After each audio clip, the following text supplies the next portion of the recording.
COMW podcast. Today's episode, night planning routine for peak mornings, plus energy, focus, and flow. Welcome back to the deep dive. You know, if you feel like you're always busy, constantly playing catch up, well, today we're cutting through the noise. We're skipping the usual motivational fluff. Yeah, we're getting straight into some really practical, evidence-based strategies to help you become genuinely more effective, not just busier. Okay, so what's the mission today? It's pretty straightforward, actually.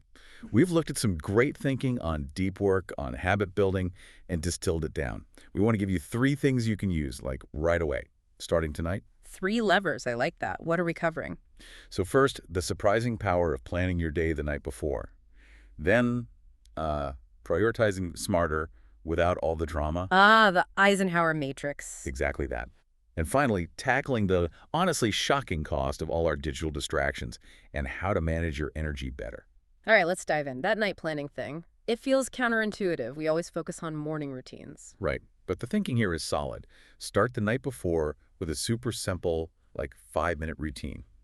Max. 5 minutes. Okay, I'm listening. What does that involve? It's basically 3 steps. First, quick review. What went well today? Any lessons learned? Just acknowledge it. Okay. Second, and this is crucial, set your top 3 priorities for tomorrow. Just 3. What absolutely needs to get done. The absolute must-dos. Got it. And third, spend maybe 30 seconds just visualizing tomorrow morning. Picture yourself starting strong, tackling that first task. It really helps. It's fascinating how such a small thing can have a big impact. I saw some data suggesting executives doing this boosted their morning productivity by, like 23%? Yeah, around that figure. It makes sense, though. You wake up and your brain isn't scrambling trying to figure out where to even begin. You've already decided. You've built a mental runway, sort of. Okay, so you know what to do. How do you decide which things get priority? That leads us to the Eisenhower Matrix, right? Urgent versus important. Exactly. Urgent versus important. It sounds basic, but laying your tasks out in those 4 boxes, it's really revealing. Urgent and important, do it now. Important but not urgent, schedule it. Right. Then there's urgent but not important, delegate if you can. Yeah. And neither urgent nor important, delete or avoid. And where do most of us get tripped up? Oh, it's almost always that urgent but not important box.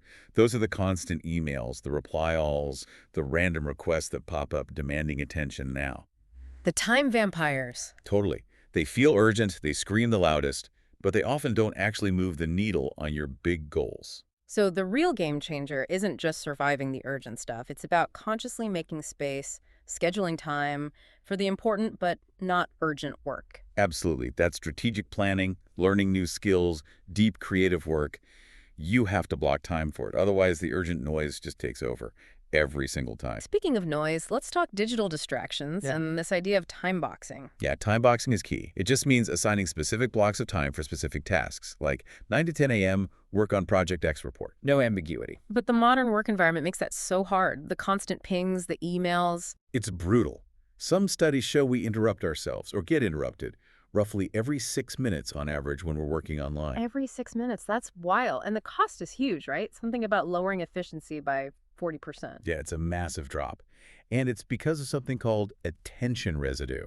Explain that. Attention residue. Think of it like having dozens of browser tabs open in your brain. You switch from checking email back to writing that report, but part of your mind is still stuck on the email. Like, oh, I need to reply to Sarah, or that subject line was annoying. Exactly. That mental leftover, that residue, fragments your focus and hurts your performance on the actual task you're trying to do. Okay, so what's the practical solution? We can't just ignore email and messages forever. No, of course not. But we need boundaries. This is where it gets tough, but essential. Batch your communication. Check email or Slack only at set times. Maybe 2 or 3 times a day, not constantly. Easier said than done sometimes. It is. And try to normalize asynchronous communication. Does this really need a meeting, or can it be an email or a message I respond to later? And crucially, learn to say no. Politely, respectfully, but firmly. Yes. Protecting those deep work blocks is non-negotiable if you want to actually get important things done. You have to guard that time. Guarding time and also guarding energy. We're not machines. Definitely not. We have natural energy rhythms, Most people have peaks, roughly 9 to 11 a.m., maybe again 3 to 5 p.m. So the trick is aligning the tough stuff, the important but not urgent deep work, with those natural energy highs. That's the smartest way to play it. And use breaks strategically. A short walk, getting away from the screen, it helps fight that post-lunch slump too. And what about when you're facing a really big, daunting task? How do you even start? That's where habit formation comes in. Remember the power of just 1% improvement. Small wins build momentum. And that Focus 5 method. Yeah, the Focus 5. If something feels overwhelming, just commit to working on it for 5 minutes. Just 5. You tell yourself, I can do anything for 5 minutes. And often that's enough to break the inertia. I think I read about a designer, Priya, who found that approach worked really well. That's right. She found that like 80% of the time, once she started that 5 minutes, she just kept going. Getting started is often the hardest part. Momentum is key. That's really practical. Okay, let's wrap this up with a quick recap. What are the top takeaways? All right, 3 quick things. 1, tonight, try the 5-minute night planning routine. Review wins, set your top 3 priorities for tomorrow, visualize a strong start. 2, manage your energy. Try to schedule your most demanding brain work for your natural peak times, probably mid-morning for most people. And 3, tame digital distraction. Batch your communication checks. Minimize that attention residue so you can actually focus when you need to. Excellent. Now, just a friendly reminder for everyone listening. This conversation is for educational and informational purposes.